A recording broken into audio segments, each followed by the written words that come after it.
আজকে আমি বানিয়ে নেব বেলের শরবত। তো দেখো এখানে দুইটা বেল নিয়েছি, বেলগুলিকে ফাটিয়ে নেব। তো দেখো বেলগুলি ফাটাচ্ছি, এত শক্ত বেলগুলি ফাটতেই চাইছে না। তো ফাইনালি বেলগুলি ফাটিয়ে নিলাম।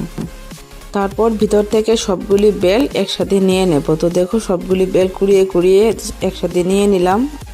তারপর একটা চালনির মধ্যে বেলগুলি নিয়ে চালতে শুরু করলাম, কারণ চালনির মধ্যে নিলে সুবিধা বেলগুলি চালতে। তো কার কার বেল ভালো লাগে আমাকে কমেন্টে জানিও। আমার তো বেল বেশি ভালো লাগে না, পরের আপনারে বেলের পানাটা করলাম। তো দেখো বেলগুলি সব নিয়ে নিলাম। আর এখানে আগে থেকে ঘরে দুধটা জাল দিয়ে রাখলাম, গরুর দুধ। তো দেখো আমি প্রায় 250 মতো দুধটা নিয়ে নিলাম। তারপর একটু চিনি দিয়ে দিলাম, চিনিটা তোমরা স্বাদ অনুযায়ী দেবে। তারপর সব কিছু একসাথে মিক্সড করে নেব। তো মিক্সড করে নিলাম, তো হয়ে গেল আমার বেলের শরবত। তো ভিডিওটা ভালো লাগলে লাইক কমেন্ট অ্যান্ড শেয়ার করে দিও, আর পেজটাকে ফলো করে দাও। এটা স্পেশালি আমার বরের জন্য। তো দেখো কিছু এখানে ড্রাই ফ্রুটস নিয়ে মিক্সড করে দিলাম।